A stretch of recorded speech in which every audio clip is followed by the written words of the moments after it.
Good morning. We're going to talk about this little game today. It's called Lynhistorie, and it's about sharing stories with other people.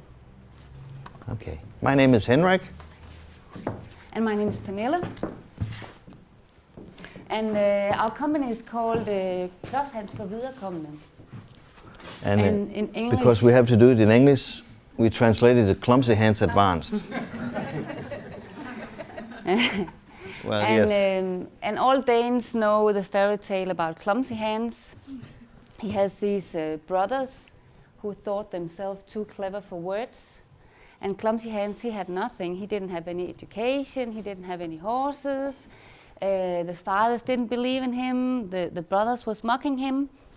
But he had a goat, and he took the goat and was riding to the princess to get her. And he got her. A very interesting story. The brothers, they did it otherwise. They, if they have to have this beautiful lady in half of the kingdom, they had to read the books. They have to know everything, because if they knew everything and were standing in front of her, she could ask them anything. But all that knowledge wasn't good for them. That meant that when they stood there, they paralyzed, because she didn't say what stood in the books. Ladies don't usually, my experience. So while Klods-Hans was riding to the princess, they found a lot of he found a lot of useless stuff, a wooden shoe and some mud and a dead crow, and everybody would say you can't use that for anything if you're going for a lovely lady. But when Klods-Hans was in front of the princess, this was exactly what she needed. And we're telling this story because that's the way we have made the game. Because the principles that go ahead with the things you have, and don't do like the brothers, wait until you have all the knowledge. We just started the best way we could do it. So it's all about sharing stories and meeting people in a new way. So let's start there, and we will invite you up here, all of you.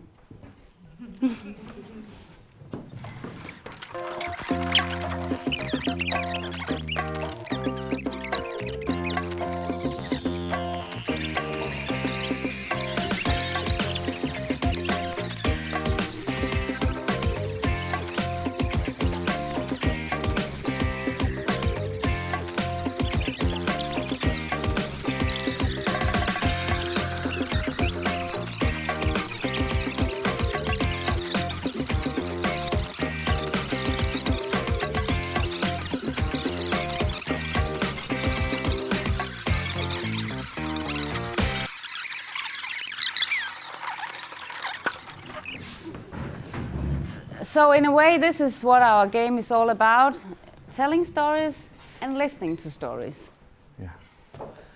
The game consists of story cards, a sand timer, joker cards, story help and rules, and looks like this. Oh no. And the simple version is this. This is the basic thing. The basic thing is 4 people around the table with cards and a sand timer. Yeah. Yeah. And how did we get the idea? How did it all start? Well, for me, I had a wake-up call.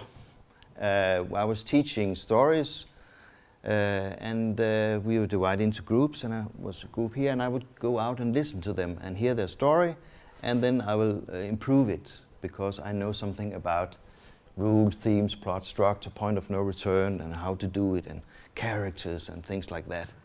So I was sitting there waiting for me to teach them, and then there was this old lady, and she was telling a story when her husband died a few years ago. I said, I never told this before. and she was in a bubble, and she had never. They had a grocery shop, and she'd never. She had done a bit, not much in that store. So, and the people came in and wanted to buy things, and she went there with in this bubble, and then I was sitting there and thinking, I'm not going to say, thank you very much for the story.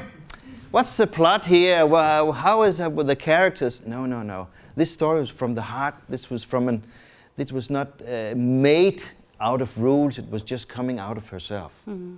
And that was much stronger than stories we made. So don't go into this. So at that time too, we were teaching refugees, and families where the parents had a trauma. So that was hard for the kids and for the adults. And Henrik and I was teaching the kids, and we were having a hard time because we took all the things we usually did, forum theater, improvisation, and nothing really worked out. And then one morning, we were having these 20 kids, and we asked them, please tell a story about one day where you were proud of your family. And the room got very quiet, and they said, I'm never proud of my family. Haven't you seen my parents? I don't have a story to tell. And then all of a sudden, one of the girls said, oh yeah, last Friday we were playing computer games, the whole family. And I saw my father, he took the guitar, we were playing Guitar Heroes, and all of a sudden all of us laughed. And then another girl said, that reminds me, yesterday we were down at the grocery store, and all of a sudden the room was full of stories about one single moment when the kids actually was proud of their families. So this made me think that even though you have lost everything, your country and maybe almost your parents and your pride, you still have a story to tell. You just need permission to tell it, and you need strong listeners.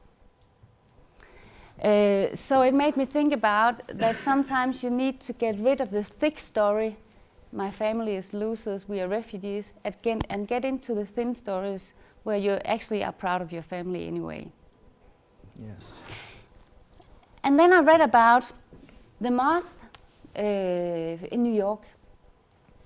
And the moth started out with a guy coming from the South States to New York and asking, where do you tell stories in New York? Because he was used to, where he came from, they would sit in the front of the house at night while the moths was flying around, møl fløj rundt, and share stories. And people said, we don't do that. And then this man started inviting people to his apartment just to share stories. And more people came over, and more people came over, and then they needed a venue. And when I read about it, this venue had grown quite big. So every Wednesday there would be a long line down the road, people who wanted to get into this place just to listen to ordinary people telling stories from their own life. And I found that quite amazing, because when I go to New York, it's to get something extraordinary, big theater, big cinema, whatever, and then people wanted to come and hear ordinary people tell ordinary stories. So we had to check this out, and every summer I go on holiday, so I took my family to New York, and we stood in the line and we got in, and then you have to write a piece of paper if you want to tell a story, write your name on it and put it in a hat, and then they take and say, now this and this, and you come up on stage and you tell your story. And I was sitting there hoping for my story and fearing that my story would come up. It was, the theme of the night was persuasion, something you have persuaded people to or been persuaded to. And I thought of a story, and I knew the lines, but I was sweating, I was sweating, because I will, I won't, I will, I won't, I will, I won't. And unfortunately, they didn't take my. Today I would have liked to say I have told a story in New York, but I didn't. And that reminds us of something, all these small things. So we started out, before we made the game, with a focus, something that we really wanted to create but didn't know how to create. So we wanted to create, to make it possible for people to share stories where you can start out being average instead of being original. And where you could be spontaneous, not prepared. And where it's possible to use just fragments of memories and start out just with a little erindring, hvad hedder det? Yeah, Memory, just with yeah. a small memory and then start telling. Yes, because in normal world with my father, it's the big stories, the story when he was a soldier. Oh, it reminds me of when I was a soldier all the time. So how do you get to the other stories, the stories beneath all these big, thick stories? So you could say, to get rid of your own repertoire, the stories you've heard yourself tell 1 million times. And we wanted to get rid of the stand-up show in it and the acting thing and I'm a big storyteller, all these manners. Get rid of everything and just try to go to that story that old lady told me, some was coming from the heart. And if we could get rid of stand-up and acting and the stage, we would allow all people to tell stories, because a lot of people don't want to go on a stage and tell a story. And then we wanted to make strong listeners, because we found out maybe it's not so much about getting to be good storytellers. Maybe we just need really good listeners, because all of us can tell a story if someone wants to listen to it. So we wanted to create listeners who shouldn't advise, who shouldn't interrupt, and who shouldn't have a critical approach. Just listen. Yeah, not preparing what they are saying afterwards. So this is what we wanted, and I know that we could have been talking about this for 10, 20, 30 years. So we knew that if we should create something, we needed to start practicing. Yeah. And that's why we started out inviting 30 people to play Lynhistorie, even though it didn't exist. Because we knew if 30 people are coming, we need to figure something out. So we invited 30 people and they said they want to come. And then we started writing little telling cards, klip det ud, using the Xerox to make a lot of these and finding out what sentences is good for a good story, what sentences are bad, and how does the world react to what we're doing. We get a lot of feedback when we just start doing things. A lot of people get interested in it. And this is really hard on my ego, because I'm actually showing people something that isn't perfect. So there was a lot of spelling failures and grammatic failures and failures in the game. Design but we failures. got so much feedback, and at the same time, yeah, that was the first one. And at the same time, we got a lot of stakeholders who actually got involved in the project, which helps us now. So when you ask people what do you think, they say, what about you should? An idea could be, what if you?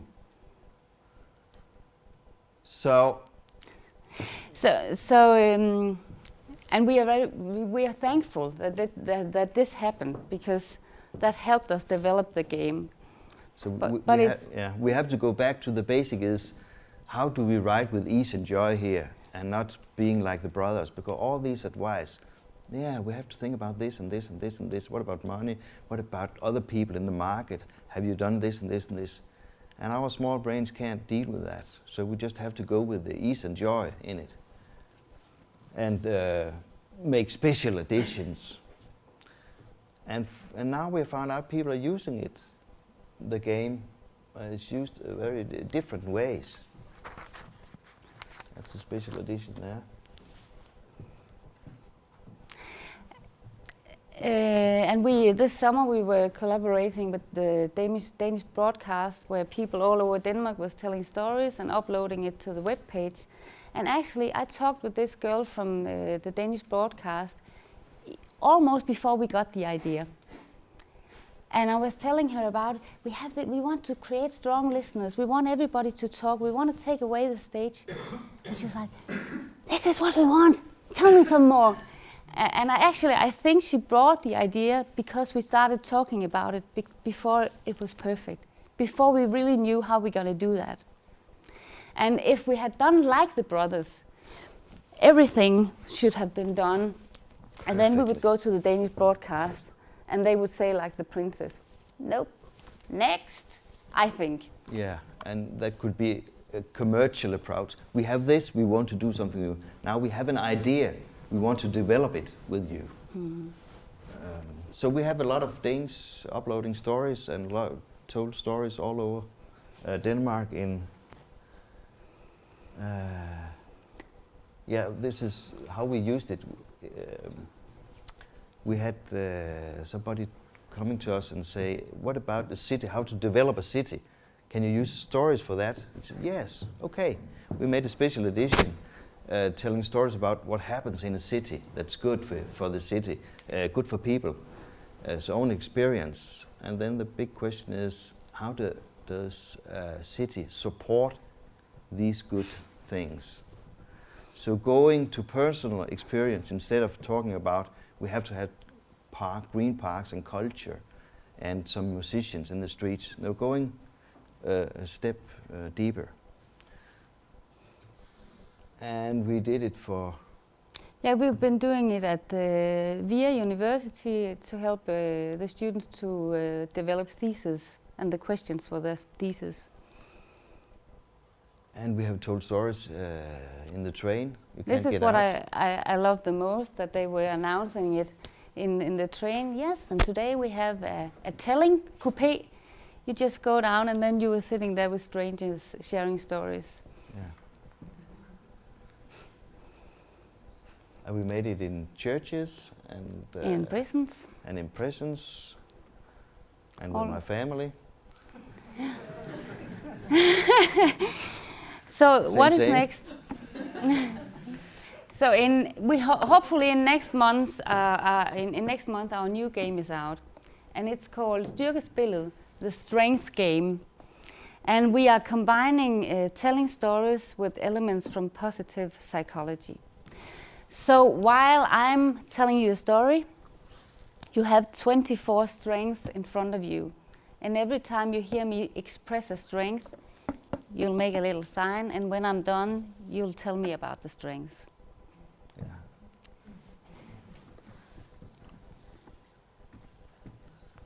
But what about lynhistorier? Last week, I sent a lynhistorie game to New York and one to Los Angeles. So now we need to translate it into English. Yes. And we have here we have an envelope. We're going to send it to Køge today. Yeah. So it's all over. So we're just making a little competition. So please help us. What is lynhistorie called in English? Yeah, we have some suggestions here. Flash tales. Somebody told me flashing was something else. Blitzgeschichten. Or lightning stories. Or Schnellchats. So if you have a good idea, please write it on this note and write your address, and we will mail a game for the 3 best suggestions. So thank you for listening.